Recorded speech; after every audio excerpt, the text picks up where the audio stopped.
Jeremy, I'm really excited about this guest I today. know. Me I too. Me yeah, too. let's This is gonna be let's fun. yeah, let's dive in. Okay. Hey, everybody. This is Everything Energy with Tina and Jeremy. How you doing, Tina? I'm great. Look who's here. I know. I'm so excited. I've been so excited for this. Yeah, Sam, welcome in. Yeah, thanks. Thanks for having me. Sam Franklin. I was trying to think of how our paths crossed, and it was my dear friend Deb out in New York. She got an Akashic reading from you.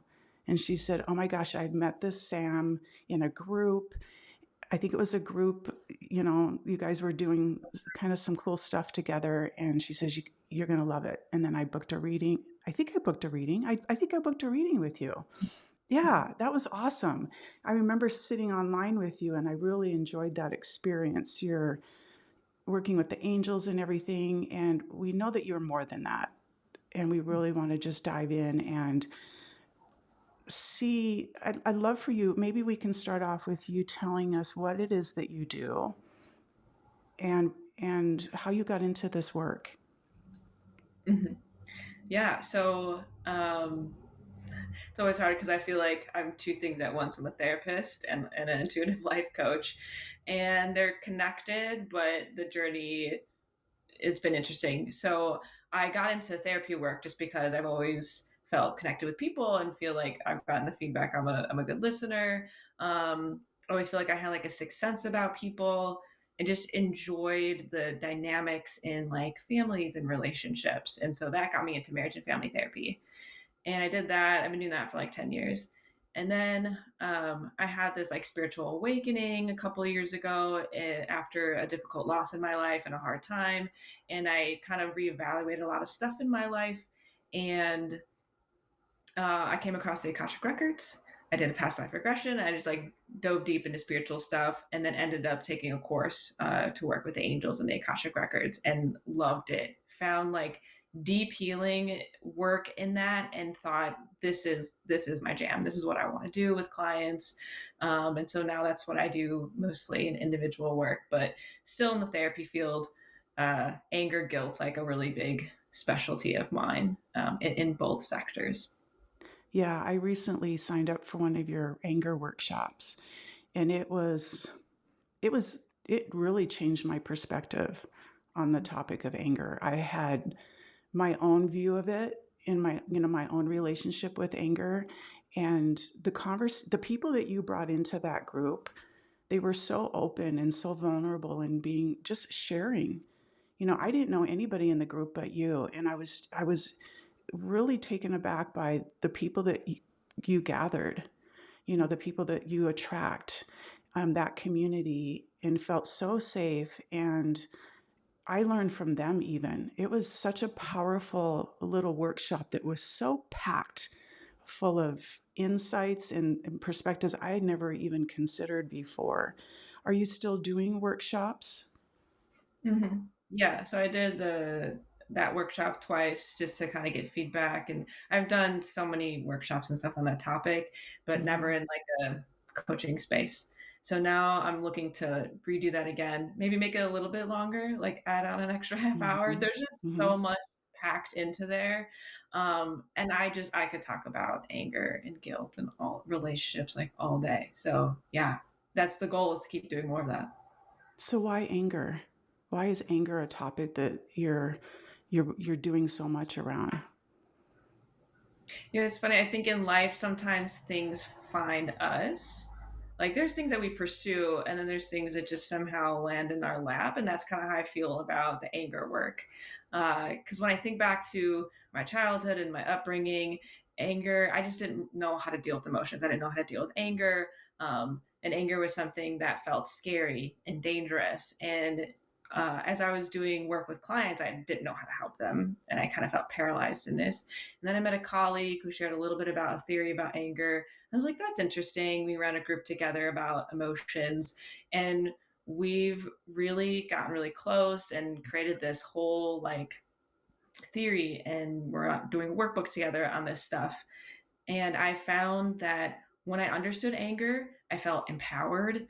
I just felt more calm, because when you know what emotion means and you know what to do with it, you just feel clear about it. And I saw that in my work with other people as I started teaching them this stuff about anger.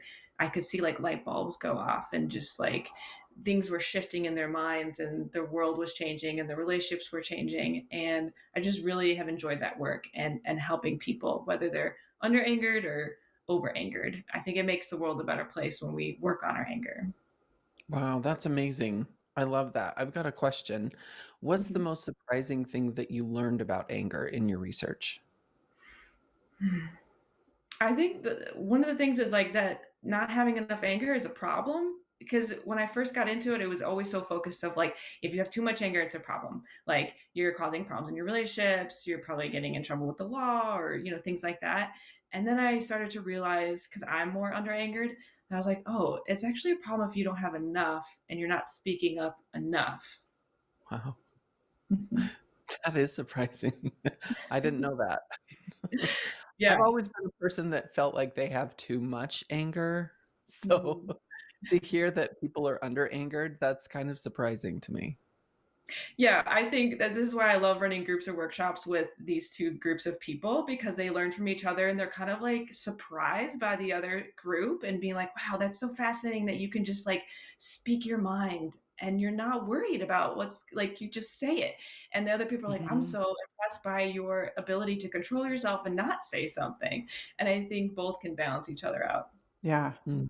for sure. I can remember when you posted your anger class, I'm like, "I don't need to take that class. I hope she offers something else."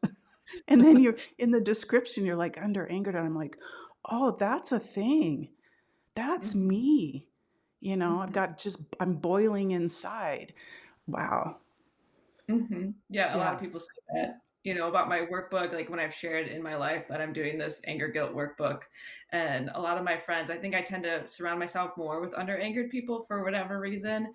And they're like, yeah, that sounds like a cool book. Like, I don't know that I would need it, or I don't need to go to these workshops that you're putting on. And I was like, well, actually, I think everyone could benefit from it.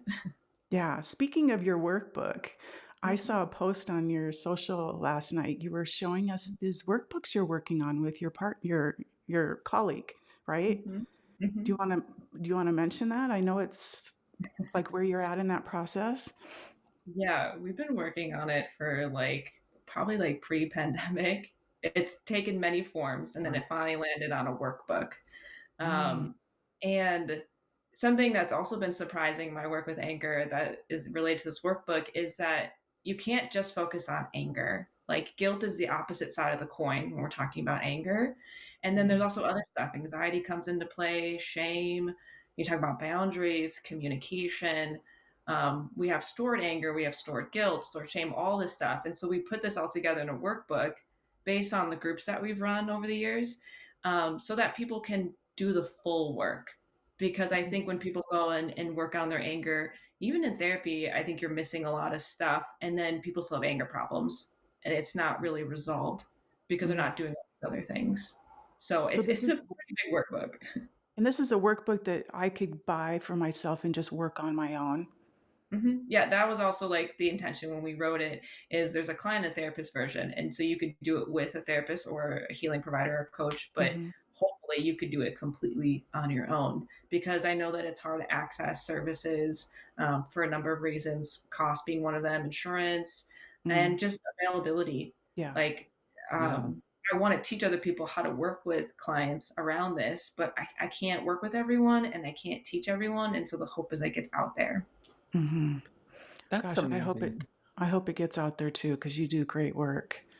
That's incredible. I love that idea because there's a lot of people that are really put off by the idea of going to therapy or even working Mhm, on themselves. So if they have access to the workbook, Mhm. then they can do it at their own in their own time behind closed doors so that they're not mhm. admitting they're going to therapy. Yeah. When I wrote the intro to the client version, it was like, whether you found this book by yourself or someone gave it to you. Basically, someone's like, "You need this. This workbook is for you."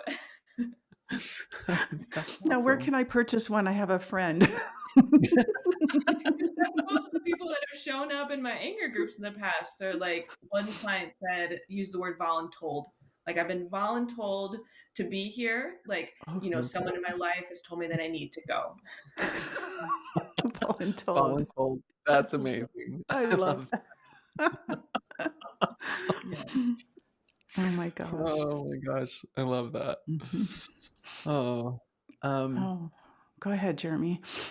so one of the questions that we like to ask is, what is your current why? What is the thing that keeps you doing what you do? Yeah. I feel like there's kind of like this bigger answer, and then like maybe more specifically about like the anger that work that work that I do. Like, the bigger why is, yeah, I really believe like if we heal ourselves, if we do the work on ourselves, that benefits everyone else. Because when we think about when we cause harm to other people, it's because these like undigested traumas and these wounds that we haven't healed, we haven't looked at ourselves. I think we're less threatened by other people's freedoms and liberations and Mhm. treatment that they should be, treated fairly and equally. I think we're less threatened by differences in other people's authentic selves when we've done our own work. So I think Yeah, that's the biggest thing I think we can gift to the world, is to do our own work. And so my hope is that as I help other people do the work on themselves, that'll be like a domino effect, that'll impact not just them, but like the relationships, the people they come in contact with. And so I don't have to save the world, even though I sometimes have that complex. Like, I feel like I Mhm. need to. I just need to help a few people here and there, and that'll make a difference. So that's like my big why. Um, and then in terms of like anger, like I said before, like the empowerment, I really want people to feel safe. I want them to feel like they have control in some ways over their life, that they can feel empowered to speak their mind and create safe spaces for them and have healthy relationships, stand up for themselves. And also connect to their own intuition and their own truth. Their own, like, learn to Mhm. trust themselves. When people go through trauma and hard stuff, they get disconnected from themselves. They don't they don't trust themselves, they question themselves, and they often feel like maybe they can't speak up. And that mm, creates a lack of safety for them.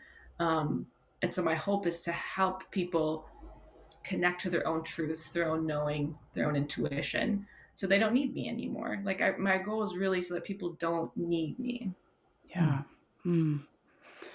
Jeremy, I don't know about you, but I get so lost in Sam, Sam, your words. I forget that, it's like I got to be prepared with something, no, like a follow-up question. I'm mesmerized by like just your vibe, your yeah, cadence, the way yep, your tone of your voice, everything. It's so comforting yeah, to me. And I hope you do more workshops and, so that I can sign up and do more work with you.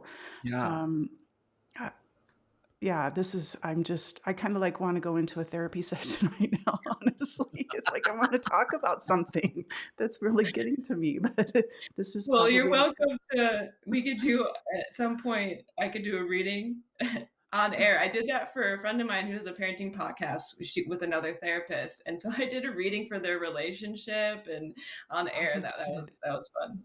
Oh, maybe you could come back and do a reading on Jeremy and I's relationship. Oh Hmm. my gosh, that'll be interesting. Yeah. Yeah. It's such a joy to see people's connection, like, in past lives, and not just this life. And when I do readings with relationships, I like feel the connection that people have. And so, like, one time I was doing one with my friend and her partner, and I just felt like such strong love. And I was like, oh, I feel good about this relationship, because it was a newer relationship and she had gone out of a tough one before. And I was like, I already knew I liked this partner, but I could feel that connection. I was like, this feels like a safe, loving relationship. Mhm. Mm, And so that's an Akashic reading that you're talking about. Do Hmm. you want to Yeah. explain that to folks who might not be aware of that? Yeah. So the Akashic Records is this energetic database of your soul's records. It's the journey that your soul has taken through the different lives that it's lived. And so when you open them up, energetically, there's like record keepers that kind of hang out with these records, and basically through angels and guides, I get messages through different clairs. Like I hear things, see things, feel things, know things. And then I interpret the messages and give it back to the person. And so when Mm. I open like multiple people's records at the same time, I can look at their relationship. So their soul's records in this life and past lives, we can look into the future. So it gives a different layer of knowing than like if I was just meeting with someone for just a regular coaching session or regular therapy session, because I'm getting information, and this is also scary for people that maybe they're not sharing with me. That I'm just kind Mm. of knowing about them. And so sometimes people just like already know all this stuff, and other times it's like, oh, this is a little bit new information. Mhm. Wow. Does that, do people seem pretty open? Like, do you ever, like, bring it up to, like, your normal therapy clients or patients, and are they open? I haven't because in the therapy world, Mm. unfortunately, we have separated spirituality a little bit Mhm. too much. Mm. That was kind of why I really wanted to go into this life coaching stuff, because I was like, I don't know how to bring this in. There's so much religious trauma out there. I've Mm. experienced religious trauma. I know kind of how that feels to be approached with something spiritual, not ready for it. Um, but also because some like a lot of my clients now have been with me for so long. I've grown so much, and I think it would just be like, I didn't know this about Sam. Like this would just be out of left field. Even my friends are like, you've changed so much in the last 2 years. You should never talk about anything spiritually. Now that's all you talk about. And so Mm. it would be a hard introduction with my therapy clients. It might get reported too, huh?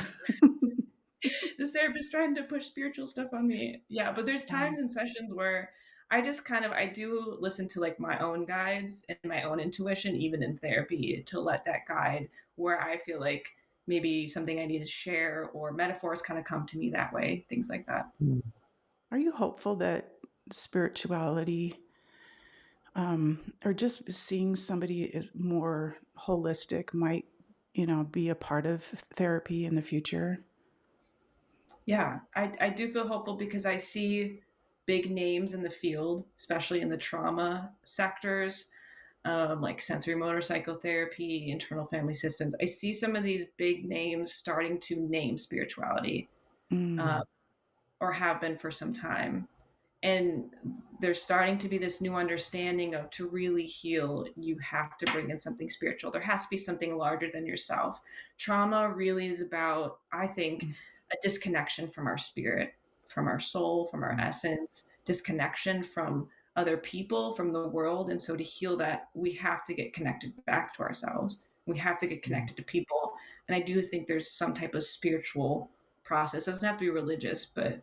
spirituality is really about that connection to our essence and others. Mm. Wow, That's so that's cool. beautiful. I love that. Yeah. Um, Here's a question. What do you think about what's going on in the world right now? And what would you tell people as like a remedy? What advice would you give people that are going through a lot, just dealing with what's going on in the world? Hmm. Yeah, it's a big question. I mean, I wrestle with that myself. I also blame like, being a Cancer, like zodiac, like through and through, that I just like feel the weight of everything. You do. You feel everything, all the things. Yeah. So some days it does take me down. Like I just think of everything that's going on, and I just like, how are we gonna handle this? There's a really helpful conversation that I had with a friend recently who's also very like, spiritually connected and really intuitive. And um, I was sharing of like, how are we going to fix this? How are we going to change this? And she said, what makes you think that we have to fix this? That there's something that we have to Mhm. change? Is it possible that like these things are happening to bring awareness Wow. to like what needs to shift? That some of Yeah. these things are happening for a reason. They're horrible stuff, but almost like we have to bring to light, like when we do our own trauma work, we have to bring stuff up, see it, know it, recognize it, feel it, to then move through it and have something else happen. And so Mm. sometimes that's what helps me, is like we're having this collective reckoning of really seeing hard stuff, because I think unfortunately some people have to see that to care, about Mm, humanity, to want to mm, change, to see the injustices. I wish it wasn't that way, but I think that's what needs to happen. And so some of that is unfortunately like an acceptance, but also like hopefully we can use that as a motivation to make changes. mm. Mm, that's amazing. Yeah. Do you, I know like in the work that we do, in the astrology field and working with, people, we often see trends, Mm, and my guess is that your answer will probably you see, and because of you work in anger, but outside of that, are you hearing or picking up a pattern in your patients or people that, or even like what you're observing on TV or out in the world? Because that's something that's important to us. Because I think it's a way to connect or to understand like where we're at. Are you picking up anything like that? Yeah, it's one of the things that I've enjoyed in maybe an odd way as a therapist is like to get an inside view into a lot of people's worlds. Like during the pandemic, that was really, really helpful. I would hear friends of mine talk about things that they were struggling with and kind of feeling like maybe I'm the only one and having shame around that. And I'd be Mm, like, but you're not. Because I hear this day in and day out from all of my clients. Like, we are collectively feeling similar things. And so, right now, what I'm seeing is a lot of people are struggling, just like personally in so many different ways. People are feeling a lot of all the stuff going on in the world. Some people are aware of it, some people aren't. And so, in a sense, there's this collective trauma similar to the pandemic that mm-hmm, not everyone's aware of it, has processed it, able to digest it, but it's coming out in these kind of sideways ways. mm, But I'm also seeing a collective awakening and a shift to being open to spirituality, to being mm, open to this kind of healing. So that's been exciting to kind of start to be in this field myself as I see that happening. mm. absolutely. Yeah. Yeah. So, what is it that you do like in your spare time? Like everything that we're kind of talking about right now, what's going on in the world, how people are dealing with it, that can get really heavy for just one Mm. person to handle and be the person that's listening and holding space for others. What is it that you do in your spare time to kind of unwind from that or to just release some of that so that you're not taking all of the weight of the world on your shoulders? Hmm. I have my own therapist, and she's very helpful. Uh, that's a huge place to, especially for someone like me who tends to focus on wanting to help other people. And I've had a harder time in my life to like focus on myself. So it's like a one space where I'm like, I get to like selfishly just completely make this about myself. And that is okay.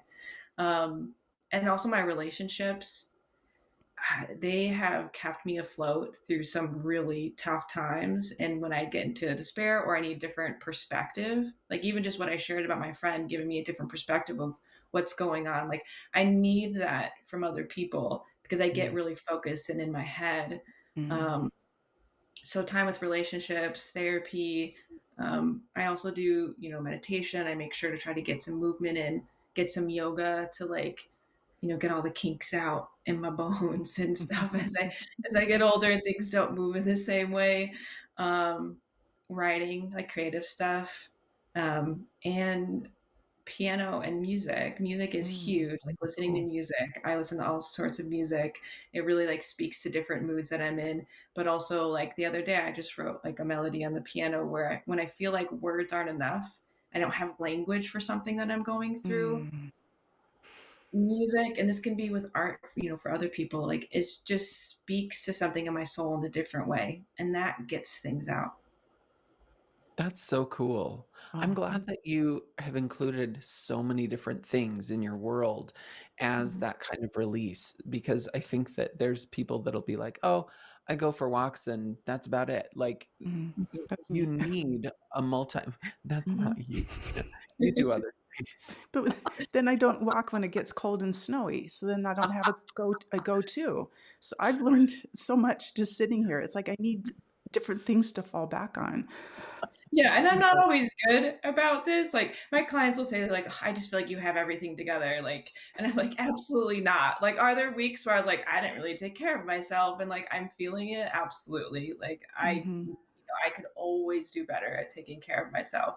But yeah, I found that so many things in life, like self-care, relationships, the way we, as an entrepreneur in different work, like we need to have a little bit of everything. Like to only have our finances coming from one workplace, that's kind of scary, or all our support coming from one relationship, or all our mhm. self-care coming from one outlet. Like it's just an imbalanced kind of foundation. And so it's helpful to kind of spread it out. That's cool. I like Yeah. that. Um, so I have a silly question because we like to ask this.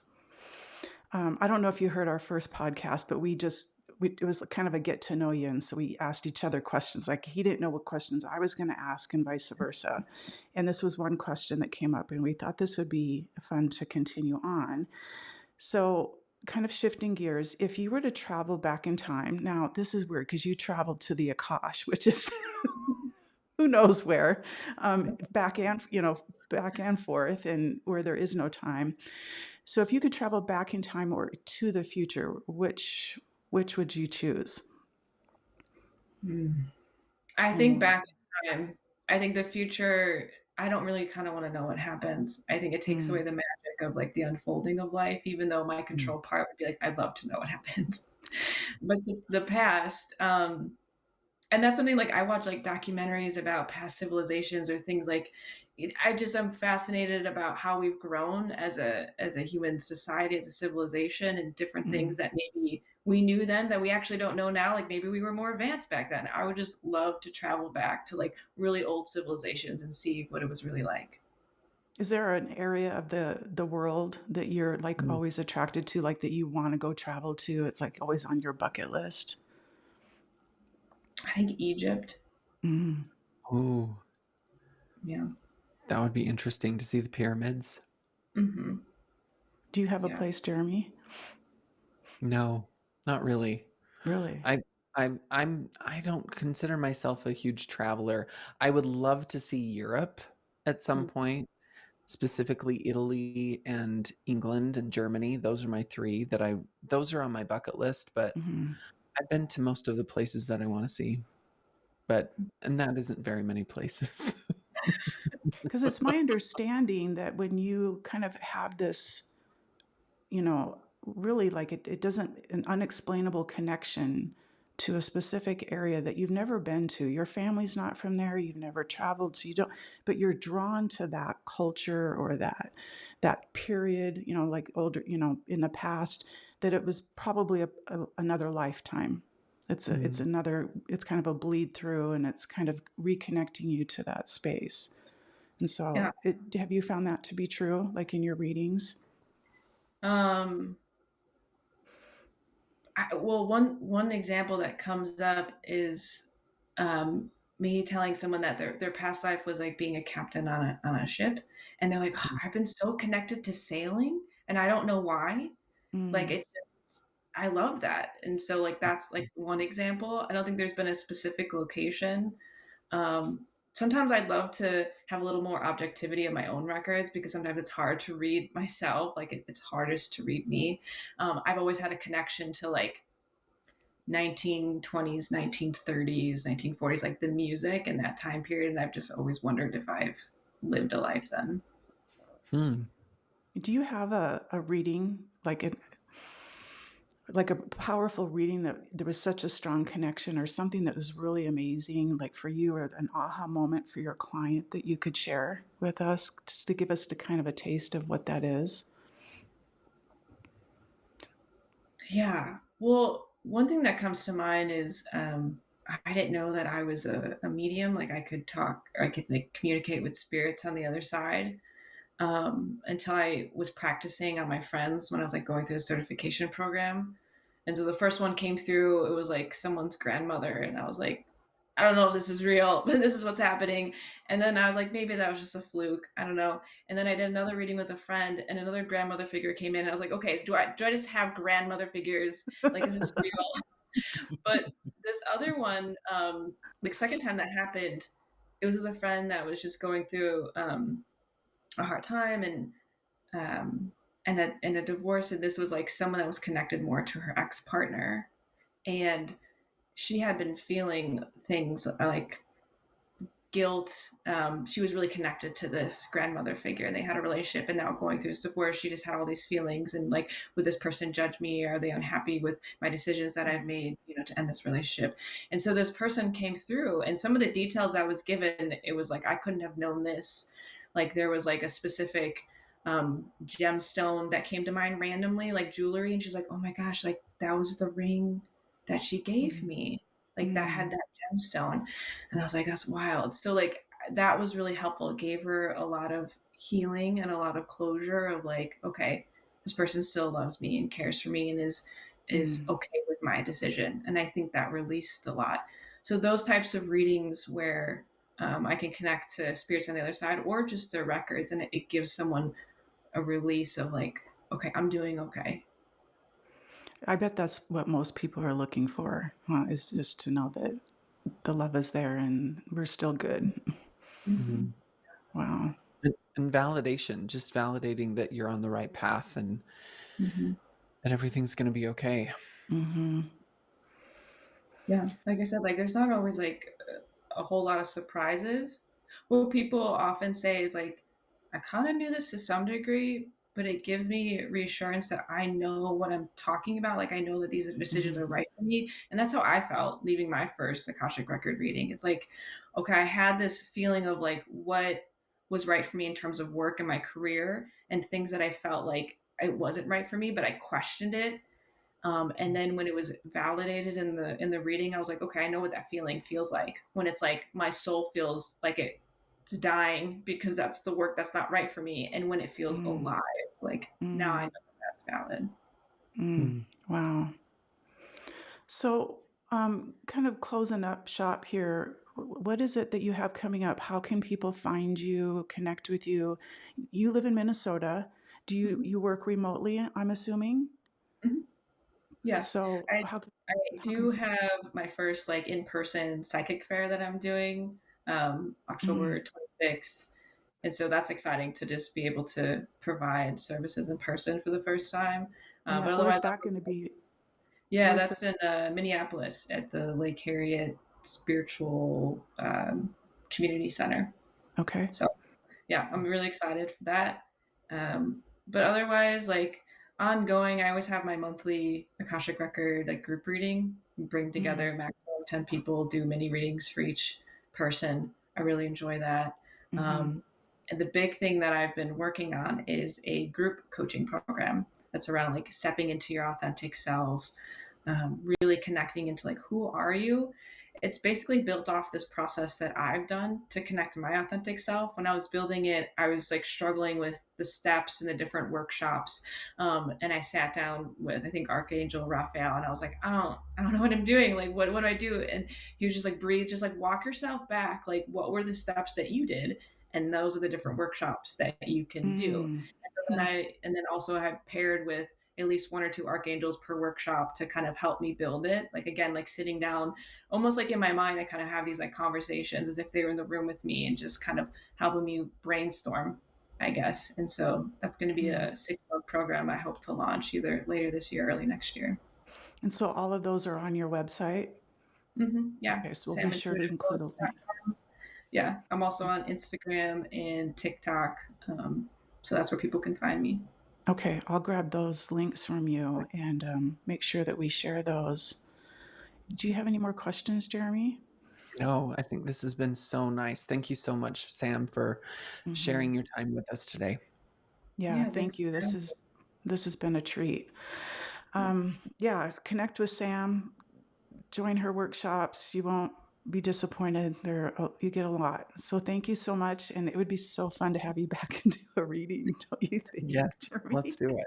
I'm so There'd be a lot curious. of laughing. I have a feeling the readings connect to people's personality. So if you tend to like use humor, the angels will use humor. Oh, yeah, We we do. giggle a lot. He makes me laugh so much. Thanks, everybody. Have a wonderful Thank day. you. Bye. Bye. Hey, we just wanted to really quickly jump on here and do a follow up to all of the really amazing information that we learned from Sam. We also wanted to kind of give a spin on how we use astrology in the Western and Chinese worlds to kind of see how we can kind of integrate this subject into what we do. Yeah, because this is how we see the world, right? This is Hmm. like our filter. We get Yeah, to we saw Sam's filter and or her lenses, and we get to kind of add on to that conversation. So I yeah. love to know how, like, when you're doing a Western reading. Hmm. Oh, I need to pull my microphone. My apologies. I just Oh, there you are. realized I'm not set up properly. My husband's I going to was see like, "Hey, this. I can't hear you." So when you're doing a Western reading, Mhm. does that come out? Like, can you see, is there specific signs or energies that are, Yeah. yeah? Okay. Yeah. So if I'm doing a reading and this particular person struggles with anger or anger issues, I immediately look at the planet Mars. Mars is the planet Mm, of forward movement, desire, physical vitality, but also war. And it's the mm. ruler of anger. So where we find Mars in your natal chart and what sign Mars is in is really going to kind of help us understand more about how you experience anger, how it shows up for you, and the kind of things that happen when you experience it. I don't know where Mars sits in my chart. So Mars sits in your second house. You're already prepared. I know your chart really well. And I've already got it up on my screen so I can see because I knew you were gonna ask.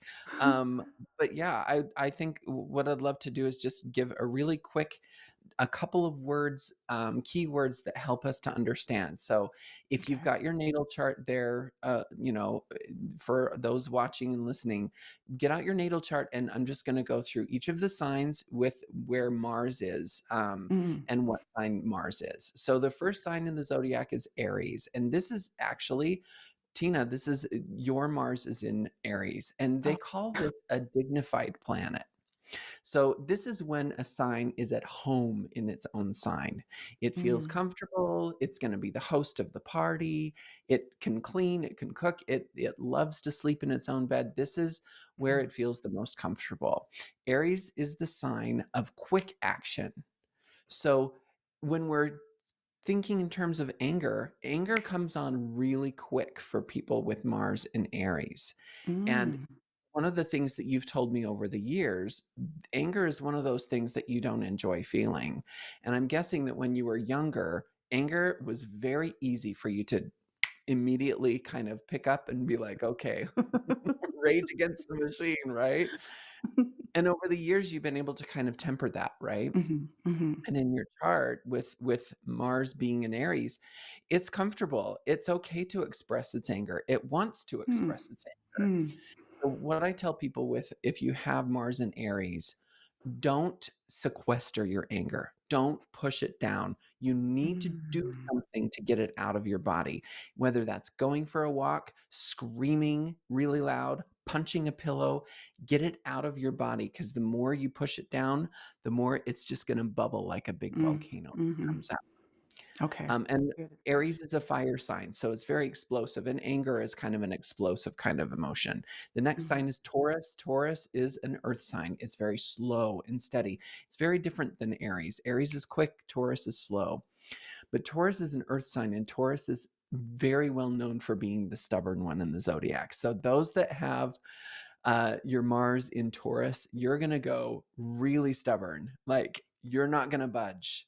So if you're in a fight with someone or you're experiencing anger, there's no talking you out of anything. Um, Gemini is the sign of communication. It's also an air sign. So what happens when you get this fiery planet and air together? It's kind of a combustible energy. Oh, Um, but Gemini is also the sign of the twins. You've got the good twin and the evil twin, and you never know which one you're going to get. So I call this the keyword here is a little bit more um, uh, it's almost kind of a two-faced kind of, Mm, energy. It's kind of like that when you flip the coin in the air and it lands, which we don't know which side it's gonna land okay. on. Okay. So, for Geminis, the thing that made you angry yesterday might not even affect you today. Oh. We just kind of have to wait and see what Mm. Gemini's gonna do, right? And how it's going to feel. Gemini is also the sign of the mind, so anger is going to come from the mind first, and then you're going to feel it in your body. Okay. Let's see, the next sign is why am I struggling? I don't know which sign is next. I need my list. I get so carried away with exactly what I'm talking about that I'm like, "Okay, where am I now?" Oh, Cancer. Cancer is the sign and the archetype of the mother. It's the nurturer. It wants to take care of everyone. And what happens when you get water and fire together, and me and you have talked about this so many Mm, times, it's kind of like if you're at the campground, and you take your canteen and you pour water on the campfire. You can mhm. hear it kind of sizzle and kind of, it's very kind of a volatile energy because water is going to put out the fire or fire is going to boil the water. Yeah. But what happens is if you put equal parts together, it generates steam. So these people, what makes them angry is going to be kind of an irritated kind of energy. Cancer wants to take care of everyone. It doesn't want to be angry. So when you have Mm, someone that has Mars in Cancer, just know that a lot of the anger is going to come out towards the people that you really love the most. And so you mm, really have to watch that really carefully so that you're not, okay. spouting off to everyone in your home. Wow. Okay. Leo is the sign of the lion. It's also a fire sign. And I mean, Leo's the drama queen of the zodiac. It's the lion. So what does Leo do when it gets mad? It roars like a lion. So these people, if you have Mars and Leo, you really do need to scream it out. You need to go into a room and scream into a pillow. You've got to express that anger. If you Mm, don't express the anger, it just kind of wriggles around in your body and can give you some difficulty with health. The next sign is Virgo. Virgo is an earth sign and it's all about details. Okay. Um, this is one of those signs that, like, if you feel anger, we were talking about this kind of like at the very end of when we were talking to Sam, but this is people who get under angered. mhm. It's like, Okay. Virgo is the sign of the healer, so it doesn't wanna be angry. It doesn't want to. Mm, So it wants to, be healing but I've noticed that with Virgos and with, Mars and Virgo, it's the details that anger them. Virgo's the detail-oriented one, so if yeah. things are out of place and they're irritated, that's Makes gonna sense. send them to the moon. And while everyone else is just like, "What's the problem? What are you so upset about?" And I'm like, "It's the wrong color." And everyone's looking at you like, "What's going on with this person? I don't get it." Libra is the sign of the justice scales. This is where so we talked about how Mars is in its home sign in the sign of Aries. Well, this is the opposite sign of Aries. So this is again one of those signs that gets a little bit under angered because Libra is about peace and harmony. It doesn't want to stir the pot. It wants to remain cool, calm, and level-headed. So these are people that will take it and take it and take it and take it and take it, and then they'll just blow up because they you can only take it for so long. Um, Mm. but if these people get angry, Libra is also the sign of strategy. So you don't wanna piss off someone that has Mars Mars and Libra because they'll figure out a strategy to get revenge. Like, Jeez. they'll figure it out. They'll figure out what to do. Scorpio is also Mars is also at home in the sign of Scorpio, but Scorpio is different than Aries because it's a water sign. And in the zodiac, it's all of three of the water signs have a different kind of archetype connected to it. And with Mm, Scorpio, it's ice. And so it's cold as ice, right? mm, So when you get this fiery planet and ice together, Scorpio is the sign that can hold a grudge for 20 years. So mm. it's able to express its anger very freely, but it's able to wait 20 years before it expresses it to get revenge. Oh, wow. So when Mars is in the sign of Scorpio, anger is very deep-seated. These people have to Mm, really, really be careful about who their anger touches and mm, it comes out because, it can be really, really big. Like, it can be mm. really damaging. Sagittarius is also a fire sign, and Sagittarius is the sign of philosophy, but it's also the sign of the missionary. So when it goes into its kind of shadow phase, Sagittarius wants everyone to believe what they believe. So I've seen when Mars Mm, is in Sagittarius that people will kind of, if they're ticked off at someone, they'll want them to understand their side of it. And they will preach and preach and preach and preach and preach until you relent. So that's gosh, kind I of feel it. like I have some of that in me. Well, you have a Sagittarius moon. Okay. So Yeah. yeah, you do. I have a Sagittarius rising, so I have the same as well. Me and you have very similar charts. Yes, we do. Um, let's see. Capricorn is an earth sign, and it's more of a grounded anger. This is where a planet is what we call exalted. Like Mm, it gets its day in the sun. So this is where oh, Mars is going to express itself the most. So I've seen people that have Mars in Capricorn, they can be really cool, calm, and collected, but they're also going to know more than you about the situation. And they're going to do mm. everything they possibly can to turn the situation that's making them angry into a situation that's going to elevate them into success. Oh, Because wow. That's power. Capricorn, it's power, right? So when I see Wow. Mars in Capricorn in someone's chart, I'm like, oh, girl, you're so lucky. Really? Because they're not gonna let anger kind of take them all the way to the pit of hell. They're Mm, going to say, "Okay, mm. okay, how can I make this situation work for me?" And it's kind of like that saying, "The best revenge is success." The person Mm. who made that up had Mars in Capricorn.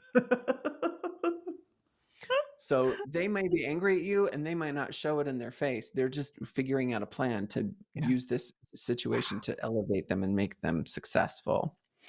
Aquarius is the sign of rebellion. It's the sign of unexpected energy.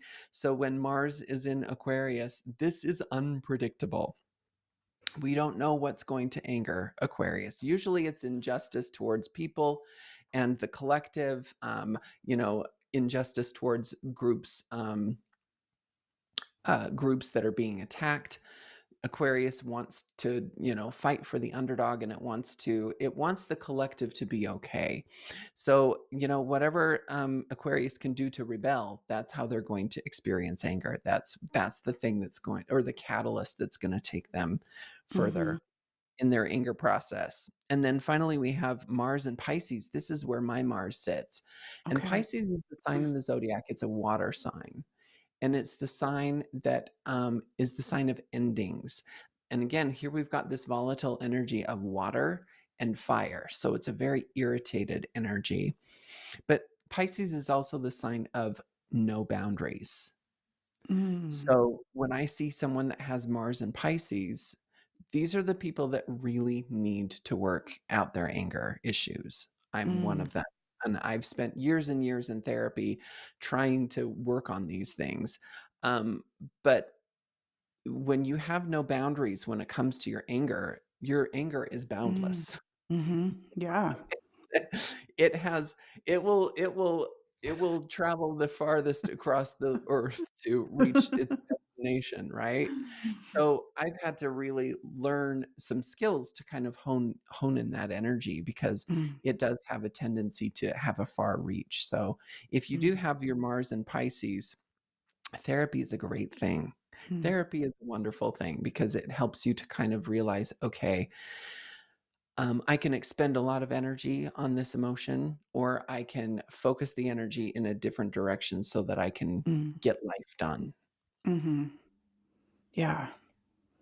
'Cause isn't that part of Pisces too, is that go with the flow and kind of, maneuver your way through that. Yeah. Wow, Yeah, I think so. that was Yeah, really insightful. I know, I hope that, and I know I went really quick through that because I just wanted to touch on each sign really quickly because I could talk about Mars in each of the signs 1 hour per sign. Mm, dang. Yeah, that It's no, so fun. I thought that was perfect what you shared because 'cause I'm sure everybody listening can connect. I was like, "Oh, is that me?" I mean, I Mhm. connected to a few of those, so why would I connect to more than one of those? That is such a good question because, if you have your sun, moon, or rising in any of these signs, Mm, you're going to connect to some of those traits. okay, But specifically, anger is going to be connected to Mars. okay, So when you're experiencing anger, a lot of those shadow sides of each of those signs can be expressed. okay. It's not Anger is not a negative thing. We're not saying, Mhm, "Okay, well, here's all of the bad things about each of the signs." mhm, This is just the natural tendency that you have with those shadow elements, coming out, being expressed through that planet in your chart. mhm. God, wouldn't it So, be cool to have Earth's chart and know where anger is sitting, which house it's sitting in and what planet right now? oh my god, Mhm. that would be fascinating. I think the whole chart is angry. I Mars don't is think there's spinning one. around. Yeah, like, I don't think there's any part of Earth that isn't angry right now. I think that Yeah. humans have overstayed their welcome. She wants she wants to clean up the party, and she wants everyone to go home. Yeah, that's a great way. We're sorry. Sorry, We're so mother. sorry. Oh. Well, what do you think? Should we talk about the Chinese, Yeah. perspective?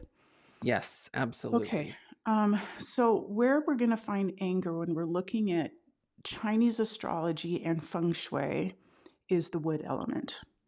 Mhm, Wood is associated in it part of the Chinese system, the feng shui, astrology, flying stars, 8 mansions, all of that is excuse me, is connected to also traditional Chinese medicine. So every major organ in your body is connected to an element. And the organs that are connected to the wood energy are your liver and your gallbladder. They're angry energies when they're not balanced, or when they're not in harmony. If they're too weak, if they're too strong, and they can't flush the toxins from our system, right? The toxins build up. These organs can't filter anymore. They can't break things down anymore, and so they flare up. They make us hurt. And you said something really important, that if we don't deal with these emotions, and we're just talking about one emotion on a vast scale of emotions, if we don't honor those emotions and allow them to surface and allow us a moment to sit with them, or to reach out for therapy, or have a specific practice or coping skill, these emotions will fester. They get in our system, in our body, and anger is probably most likely going to create disease or cancer or malfunction in mhm, the liver or the gallbladder, according to mhm, traditional Chinese medicine. Because it is about frustration, it's about being critical, it's about being impatient, and getting frustrated about decisions that need to be made. mm, And if you struggle with some of those things, it might mean that your liver or your gallbladder might be dysfunctioning. So sometimes I'll recommend to a client, a detox, a liver detox. Go to the doctor, see what's happening. I know someone personally who is dealing with, he's very high wood in his chart. That's his master element. He's going to have his gallbladder removed probably within the next couple of years. He's really excited to get it out, which I'm sure in hindsight he won't be. He'll wish he had a healthy gallbladder. But that speaks to someone who's over angered, overly Mm. frustrated about just a lot of little things. So when I'm looking at a chart, I don't, and I'd love to hear about how you perceive it. I'm going to look for a couple things. I'm going to look for the animals that might represent anger, and that's going to be tiger and rabbit. Tiger would be over angered. Um, and that connects with what you were saying about me having the Mars in Aries because I'm a tiger in my emotional pillar. And it's all wood. It's a yang wood tiger, and the tiger's master element is yang wood. So that would lean towards really aggressive, powerful anger that just rises, and it's like attack on the attack. I'm going to go after you. I'm going to hunt you down. I'm going to kill you, and I'm going to devour you. And Yeah. then I'm just going to walk away. However, I've got a dog in my chart that will be sitting in a puddle of guilt and anxiety over it.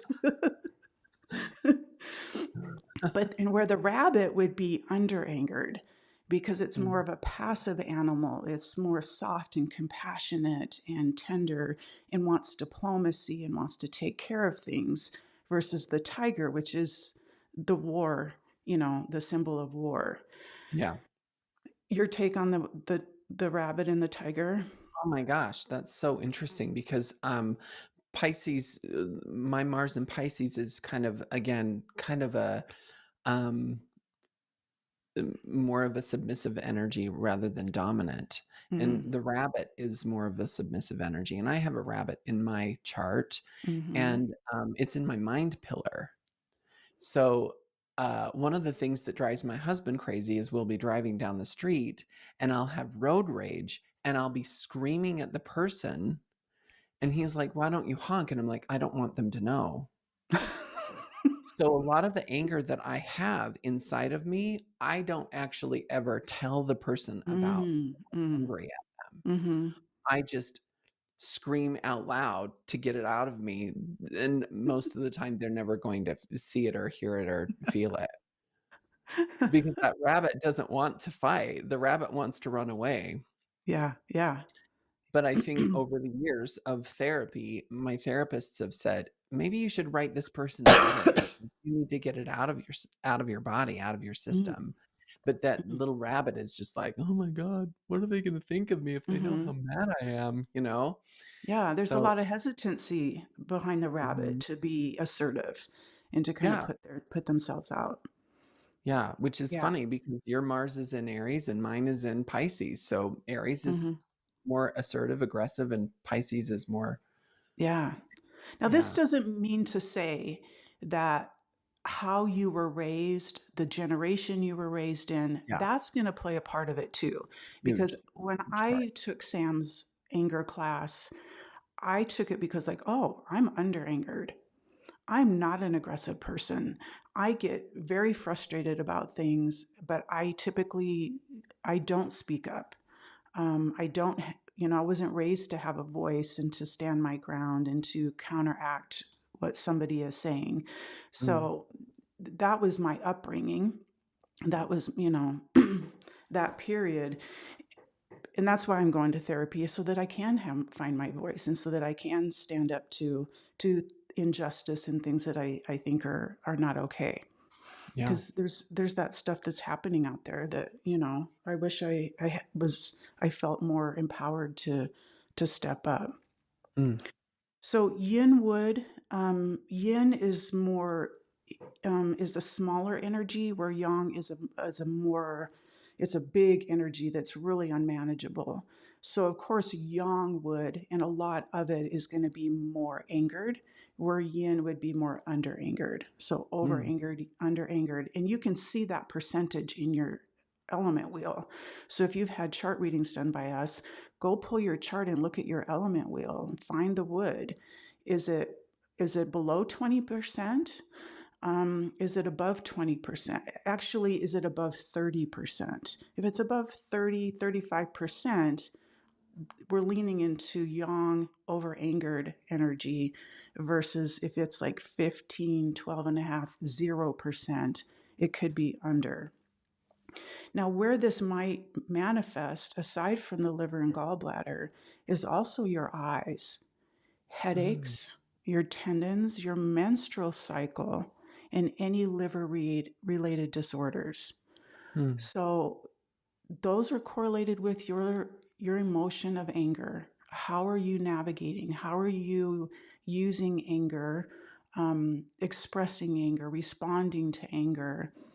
Um, all of the emotions are attached to our body, and if you have a flare up, a gallstone, your liver isn't functioning well, we don't want to just go treat that symptom. We want to also treat the underlying symptom, which is the emotions that triggered this, Mhm. is to tackle that stuff.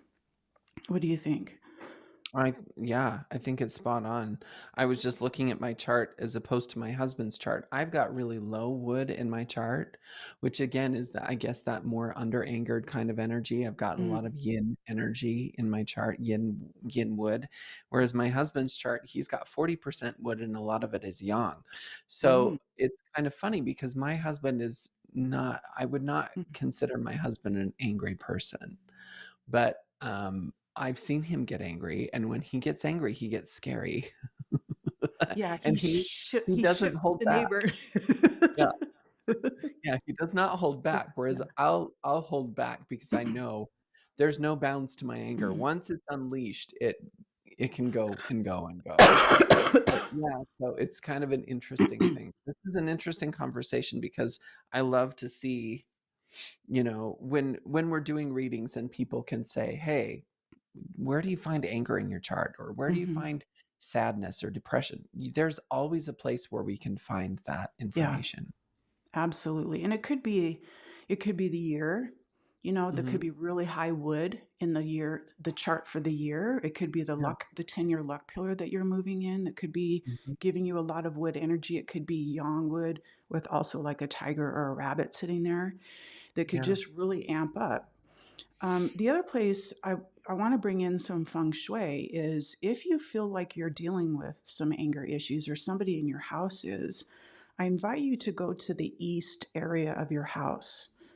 It's a 45-degree area. If you're standing in the center of your house and you locate the east, maybe with a compass or a compass app on your phone, and find that 45 degrees, what's going on there? mm, Um, who's sleeping there? Maybe this person who's dealing with anger is sleeping there. Maybe this is too much wood energy for them mm, to be sleeping here or working in this room in your house. yeah, Maybe there's issues with that neighbor to the east side of you that they're doing something. So the east is also telling because that's where this wood energy exists, the mhm, yang wood energy. It could be a little bit in the southeast as well. um, Actually, it could be in the southeast.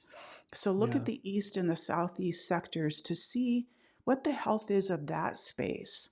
Is it a mhm, healthy environment? Are people sleeping well if they sleep in that room? Are they doing well in school? Are you doing well at work, getting things done in this space? Are people getting along in this space? Or are things broken? Is it highly cluttered? That's going to be an irritant that's going to frustrate you because yeah, that wood energy is a very it's kind of a cluttered energy. It's like a forest or it's a field, it's a garden, it's got a lot, and so we need to go in and pull the weeds in yeah, these sectors and clear out the things that are broken, that are just in the way, that really don't serve us. They're old, they're outdated, whatever. It's worth spending some time in your east area, that yeah, direction of the sector, to see if there's some. I always see the room as a reflection of me or the homeowner, right? It's like if this is cluttered, then what's cluttered in here? Is my liver then struggling because I can't mm, tolerate this? Especially in the southeast is more your liver, where the east is more your gallbladder. mm. So something to consider. And now that I'm thinking about my husband, he's, yeah, I'm just thinking about the direction that his studio's in. It's in the east and it's very cluttered, as you Mine know. is too. My husband's in the East, and he's very cluttered as well. So I'm just giggling at all of these things that you're saying because I'm like, every single time I go in and I'm like, "Okay, we're cleaning up your freaking office and we're throwing shit away." He's always really thankful when I do that 'cause it overwhelms Mhm. him. Mm. All of the clutter and the papers that, as they add up and add up and add up, he gets so overwhelmed by that energy. Mhm. So, yeah, I say if you're having some irritation and anger in your world, go to the East and the Southeast and just declutter and Mhm. see if that shifts things. I mean, it's anything in feng shui is worth a try. It's worth a try, Yeah. you know? It acts And if act it's as yeah. simple as going through the drawers and throwing out clutter and papers, do it. Mhm. Yeah, I was really surprised I was up in my husband's studio the other day with my granddaughter. She loves to, point at a guitar, and he'll get a guitar down and set it on the floor, and she'll strum the guitars and stuff. And I saw he's got little bins now for his chords, where it Oh, used to be wow. all thrown in or it'd be just a pile under his desk. And I was like, wow, there's something going on here. And I Yeah. was just like, wow, this is really cool. And there's so many other depths that we could get into because the East Mhm. represents your ancestry, Yeah. your family, Mhm. where the Southeast is money. This is your money corner. And if Yeah. you've got anger issues around, who doesn't these days? Yeah. Just to like you drive past the gas station because like I'm not paying that. I'm going to drive this thing till it's go under E, So if your frustration is around family issues and money, go look at your E sector Yeah. and clean up that stuff and allow your process of your energy and your the action that you're taking in those sectors, Mhm. allow that to heal those relationships with family Yeah. or money. It's powerful work. It It is. seems simple, but it's very effective. Another thing I wanted to mention is it's kind of fun to kind of go back in time and think about the houses that you've lived in. What areas of the house have you been attracted to? Have you been attracted to having your bedroom in the east or the southeast in each of the houses that you've lived in? Mhm. What area of the houses that you've lived in have you been attracted to? For example, every place that we've lived together, me and my husband, he's always had the east. Every Mm, place that we've had, he's mm, had the east or the southeast. And so pay attention to the themes that come up in your life, especially pertaining to anger that we're talking about right now. And going into those areas and asking the questions, why am I always in the East? Or why am I never in the East? In fact, mm, in none of the houses that I've lived in my entire life have I occupied the East or the Southeast sector of anything. So mm. yeah, it's interesting to kind of ask those questions as well. Yeah, that's great insights. Yeah, I'm sitting in the Southeast here just like I did at my last house, and Yeah, you unfortunately, I are. have a window out to the street here. So some of my frustrations. Um, so is there anything else you wanna add? No, I think that's good. I just wanted Mhm, to I think we both wanted to just jump on and kind of add mhm, to the conversation, that we started with Sam because it was so interesting and just kind of give some astrological insights as to where you can find those things in your chart and mhm. maybe a few tips and tricks to kind of work through that. Yeah, and if you, had a reading done by us and you still have questions, just book an update reading. We Yeah, do that quite often. Or if you've never had a chart done, Western or Chinese, we're we love this work and we love to share these insights. It's an in-depth reading. You're going to get so many takeaways. And so reach out. Let us know if you need a link to find that. It's below in the description. But we're here for you because even if you're dealing with any other emotion, it just doesn't have to be anger, even though yeah, that seems to be an epidemic these days. But yeah, we just put an episode out on grief. You know, everybody at some level is dealing with that, and that also has a place yeah. in what we're We've talking about. We can mhm, find grief in the Western chart, the Eastern chart, where it sits mm, in your house, and all of that. yeah. So there's lots to dive into. And thanks for joining us. Yeah, thank you. We'll see you soon. Bye bye.